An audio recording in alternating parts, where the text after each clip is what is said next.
On the south shore of one of Minnesota's greatest lakes, the forest opens and the water simply goes on and on, a blue horizon so wide it feels more like an inland sea than a lake.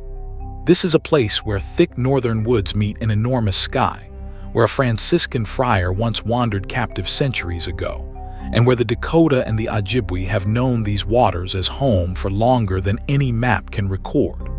Welcome to Father Hennepin State Park.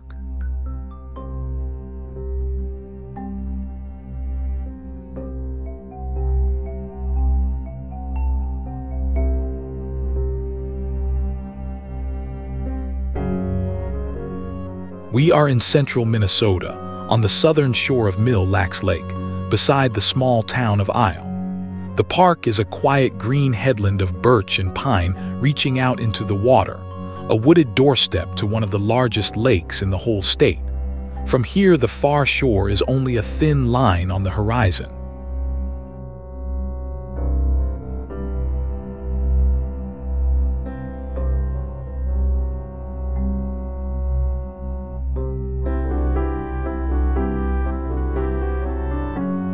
Mille Lake is vast.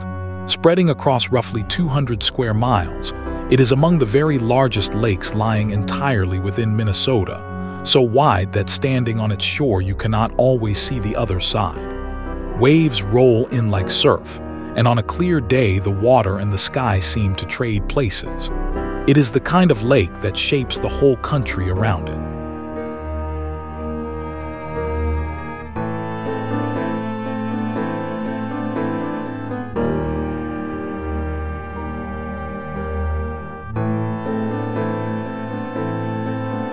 Yet for all its size, the lake is shallow, most of it only a few dozen feet deep. Mille Lake was born of ice. Great glaciers ground across this land, and as they melted back thousands of years ago, they left behind a broad, shallow basin ringed by ridges of gravel and stone. The lake is a gift of the last ice age, a wide, cold bowl of meltwater cupped in the sculpted land.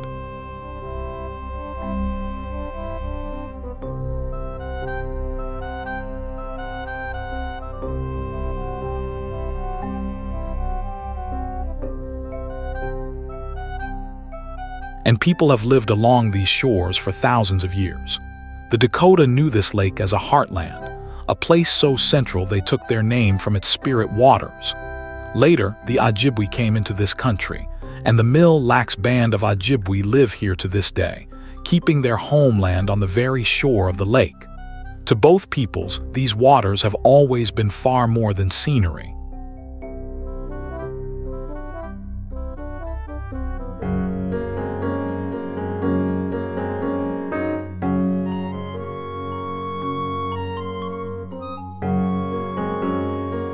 The name on the map comes from a later arrival. When French fur traders and voyageurs paddled through this maze of glittering water in the 17th and 18th centuries, they called the region Mille Lakes, meaning 1,000 lakes, for the countless ponds and lakes scattered across the North Woods. The Great Lake at its heart kept the name, a small piece of French carried down the centuries.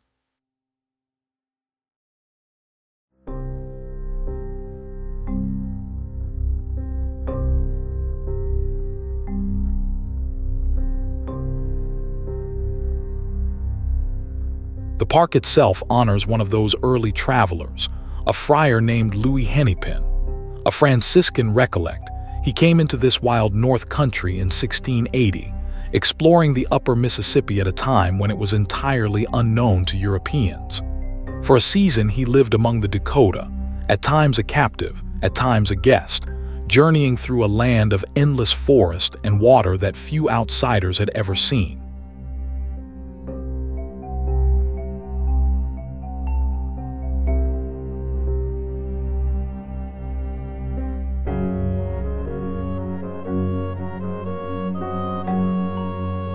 It was Hennepin who gave the great waterfall of the Mississippi its lasting name, the Falls of St. Anthony, where the city of Minneapolis would one day rise. His written accounts, however tall some of the tales, carried the wonders of this region back to Europe. Centuries later, Minnesota remembered the wandering friar by setting his name upon this park above the lake.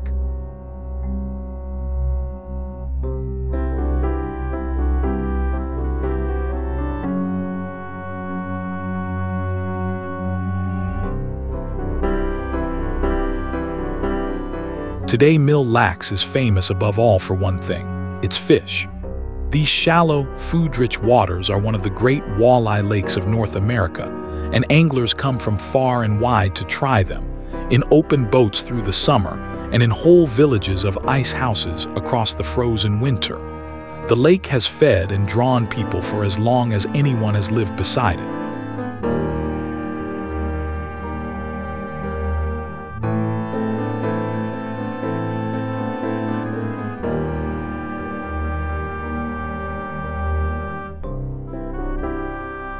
Behind the shore stands the forest.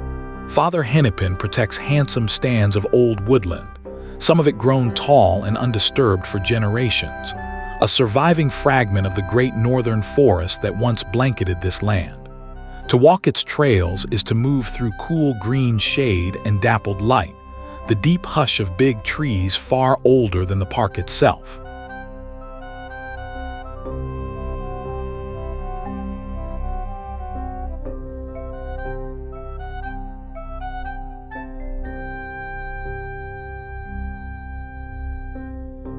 Along the water, the woods change character. White paper birch lean out over the shallows, their pale trunks bright against the blue, mingled with tall pines whose branches lace the sky. The shoreline is all cool shade and glinting water, a classic Northwoods edge where forest and lake meet in a ribbon of birch bark and green needles.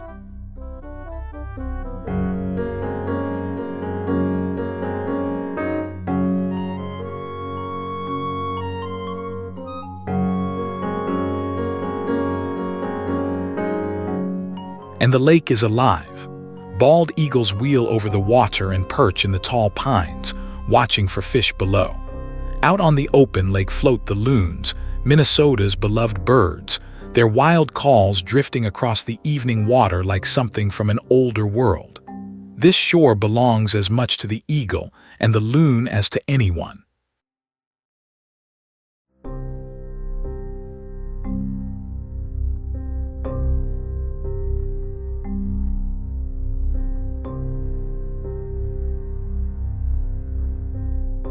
In the height of summer, this is a place of pure northern light. The sun glitters on the waves, warm wind moves through the birches, and the whole shore hums with the short, bright, precious season that Minnesotans wait for all year. For a few golden weeks, the lake and its woods are at their most generous, and the shore invites you simply to stop and breathe.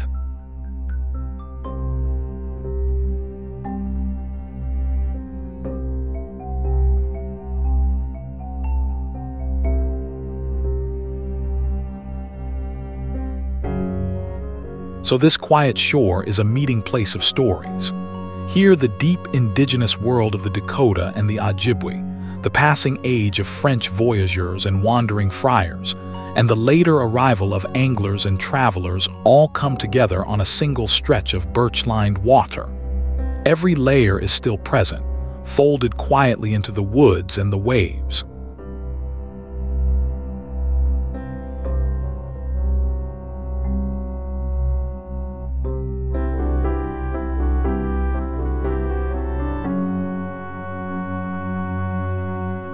Evening settles gently over Mille. The light turns gold across the vast water, the far shore fades into blue, and a single loon calls somewhere out on the lake.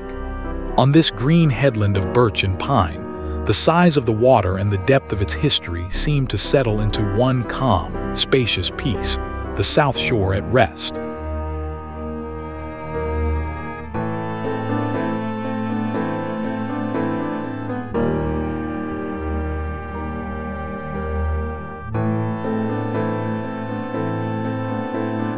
A great glacial lake, a homeland of the Dakota and the Ojibwe, a wandering friar's remembered name, and a Northwoods shore of birch, pine, loons, and light. Thank you for watching. Follow for more interesting people, places, and things we cover on the channel.